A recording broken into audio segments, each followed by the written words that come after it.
Sunrise അവിടെ നിന്നും കാണാം, സൺസെറ്റ് ഇവിടെയും കാണാം. നമ്മളിപ്പോ ഗ്ലാസ് ബ്രിഡ്ജിലേക്ക് എൻട്രി ആയി.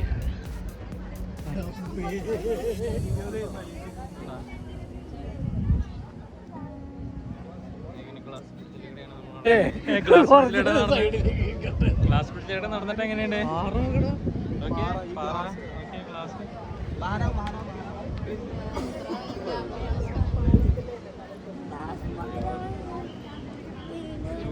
അല്ലേ?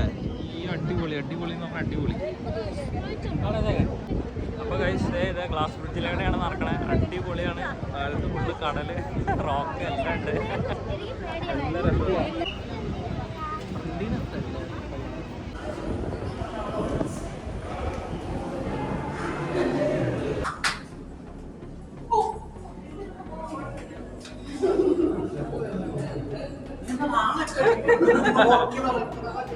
എല്ലാവരും തട്ടി വീഴും. അവിടെ ഒരു സ്റ്റെപ്പില്ല.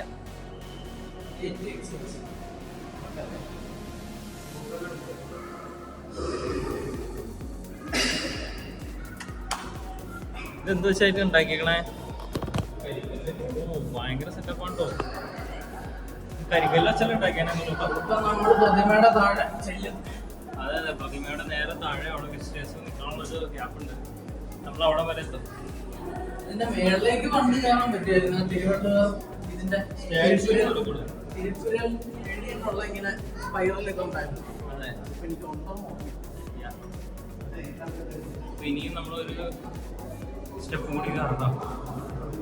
എങ്ങനെയുണ്ട് സ്റ്റെപ്പൊക്കെ കയറിയിട്ട്? രാവിലത്തെ ദോശയമ്മയാണ് പിടിച്ചിരിക്കണേ. ഉച്ചയ്ക്കുള്ള ഫുഡ് കഴിക്കാൻ പറ്റിയില്ല. ലേറ്റ് ആവുന്ന വെച്ചോണ്ട് നമ്മള് പെട്ടെന്ന് ഇങ്ങടേക്ക് എത്തി. അപ്പോൾ നമ്മൾ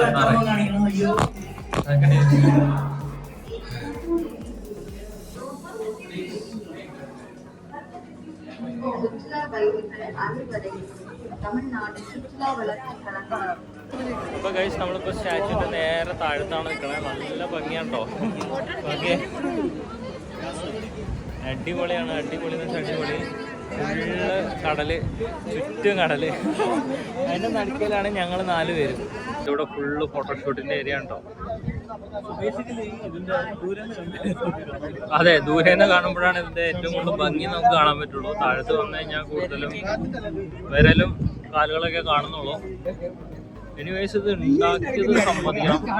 ഇത് കരിങ്കല്ലുകൊണ്ട് ഇത്രയും പൊക്കത്തിൽ ഉണ്ടാക്കാന്ന് വെച്ചിട്ടുണ്ടെങ്കിൽ സൂപ്പർ.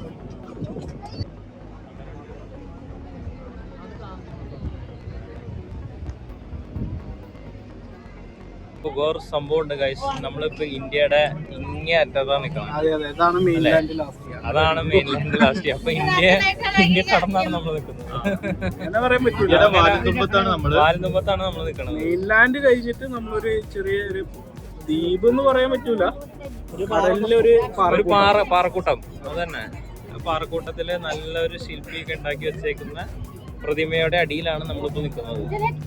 ഇവിടെ നല്ല ബ്യൂട്ടിഫുൾ ആണ്. അയ്യോ, ഒരു രക്ഷയില്ല. പ്രത്യേകത എന്താന്ന് വെച്ചാൽ നമുക്ക് ഇവിടെ നിന്ന് തന്നെ സൺറൈസ് അവിടെ നിന്നും കാണാം, സൺസെറ്റ് ഇവിടെയും കാണാം. അങ്ങനെ ഒരു പ്രത്യേകത ഉണ്ട് ഇവിടെ. നമ്മള് ഇന്ത്യയുടെ ലാസ്റ്റ് ആയതുകൊണ്ട് ഇവിടെ ബേ ഓഫ് ബംഗാളും 2 സൈഡും കാണാം. ഏത് ത്രിവേണി സംഗമല്ലേ അത് ഇയാള് പറയും. ഇദ്ദേഹമാണ് അറിവുള്ള ആള്. ഒന്നുമില്ല, ഇവിടെയാണ് ത്രിവേണി സംഗമം. അതായത് 2 സൈഡ്, നമ്മുടെ ഇന്ത്യയുടെ 2 സൈഡിലുള്ള അറേബ്യൻ സീയും ബേ ഓഫ് ബംഗാളും ഇന്ത്യൻ ഓഷ്യനും കൂടെ മിക്സ് ആവുന്ന സ്ഥലമാണ് ഈ പോർഷൻ. ഈ പോർഷൻ ഒന്ന് കാണിച്ചു കൊടുത്തേക്കണം. ഈ പോർഷൻ അത്രേ ഉള്ളൂ. കാണുന്നുണ്ടോ? എല്ലാവരും കാണുന്നുണ്ടോ? കാണാത്തവർക്ക് കാണുന്നുണ്ട്. അപ്പൊ ഗൈസ്, ഇതൊക്കെയാണ് സംഭവം. കാലത്തേക്ക് ഞാൻ മൊബൈൽ പോയി കഴിഞ്ഞാൽ പോയത് തന്നെയാണ്.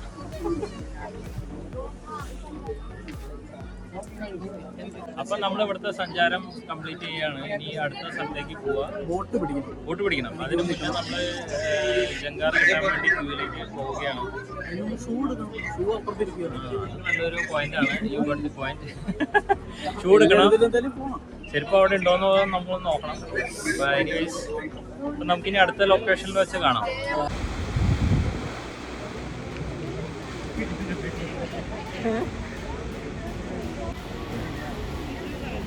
പോടാ പോടാ.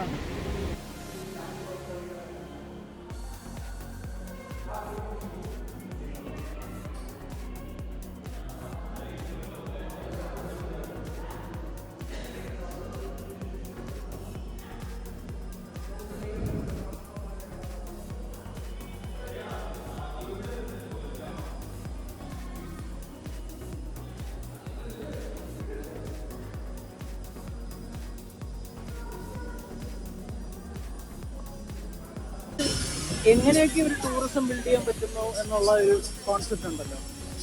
ഒരു 2 പാറയുണ്ട്. ആദ്യം അവർ 2 പാറയ്ക്ക് ഐക്കോണിക് ആയിട്ടുള്ള സംഗതികൾ കൊണ്ടുവന്നു. അത് കഴിഞ്ഞപ്പോൾ അതിനെ കണക്ട് ചെയ്തിട്ട് ഗ്ലാസ് ബ്രിഡ്ജ് വരുന്നു. ഇത് സമ്മതിച്ചു കൊടുത്തേ പറ്റൂ. കാര്യം അത് കാണാൻ വേണ്ടിയിട്ട് ആളുകൾ ഇങ്ങനെ വന്നോണ്ടിരിക്കുക. നമ്മൾ തന്നെ കണ്ടല്ലേ ക്യൂ എത്ര പേരുണ്ട്. അതെ, വീണ്ടും നമ്മൾ ഗ്ലാസ് ബ്രിഡ്ജിലെവിടെയാണ് നടക്കാൻ പോണേ.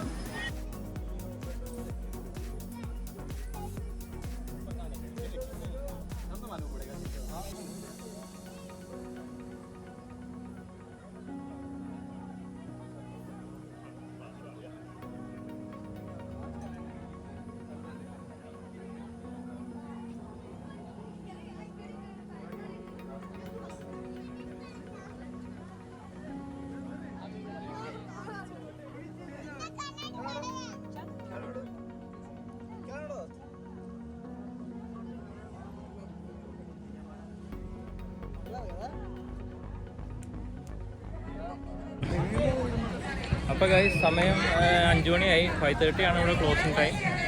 നമ്മളിപ്പോഴും വിവേകാനന്ദ പാറയിൽ നിൽക്കുവാണ്. ഇനി ഷൂസ് എടുക്കണം. എന്നിട്ട് പതുക്കെ നിൽക്കാനുള്ള പരിപാടിയിലേക്ക് കടക്കണം. അപ്പോൾ ഇനി അടുത്ത ഫെറി പിടിക്കണം ഇവിടുന്ന് അവിടേക്ക് പോകാനായിട്ട്. ഇനി നാളെ ഞങ്ങൾക്ക് പത്മനാഭപുരം പാലസ് കാണാനുണ്ട്. അല്ലെങ്കിൽ ഒരു വാട്ടർഫോൾസ് അടുത്തുണ്ട്. അത് പറ്റുമെങ്കിൽ ഒന്ന് പോകണം. അങ്ങനെയൊക്കെ പല പല പ്ലാനുകളുണ്ട്. ഇതെല്ലാം കൂടെ ഒറ്റ ദിവസം കൊണ്ട് നടക്കുമെന്ന് അറിഞ്ഞൂടാ. പക്ഷെ മാക്സിമം ട്രൈ ചെയ്യും.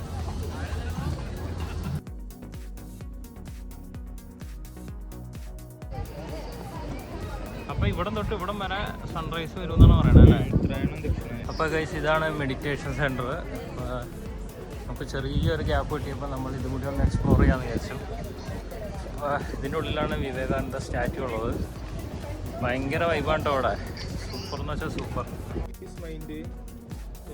വിവേകാനന്ദയുടെ ഒരു സ്റ്റാച്യു ഉണ്ട് നിൽക്കുന്നത്. നല്ല അത്യാവശ്യം നല്ല വലിയ സ്റ്റാച്യു തന്നെയാണ്. നല്ലൊരു പീസ് മൈൻഡാണ് അതിൻ്റെ ഉള്ളിൽ കയറുന്നത്. ഞങ്ങൾ രണ്ടാളും മാത്രമാണ് ഇങ്ങനെ കയറിയിട്ടുള്ളൂ. ബാക്കി 2 ആൾക്കാരും ബോട്ട് പിടിക്കാൻ വേണ്ടി പോയിട്ടുണ്ട്. മിക്കവാറും നമ്മളെക്കാൾ മുമ്പിൽ അവരെ കരയിലെത്തുന്നു. പിന്നെ 5:30 വരെ ഉള്ളൂ ഇവിടെ. ഇറക്കുന്നുണ്ട്. അപ്പൊ ഇവിടെ എന്നാ സൺസെറ്റ് കാണാൻ പറ്റുമോ? സൺസെറ്റ് ഏകദേശം 6. പക്ഷേ 5:30 വരെയാണ് ഇവിടെ അലൗഡ് ഉള്ളൂ തോന്നുന്നു. പിന്നെ സൺസെറ്റ് നമ്മൾ കരയിൽ പോയി കാണേണ്ടി വരും. അപ്പൊ ഇനി നേരെ റൂമിലേക്ക്. ഇനി നേരെ കഴിച്ചിട്ടില്ല ഉച്ചയ്ക്ക്. ഇറങ്ങട്ടെ, ഭക്ഷണം കഴിക്കണം, എന്നിട്ട് നേരെ റൂമിലേക്ക് പോകാം. അതാണ് അടുത്ത പ്ലാൻ. അപ്പൊ കാണാം.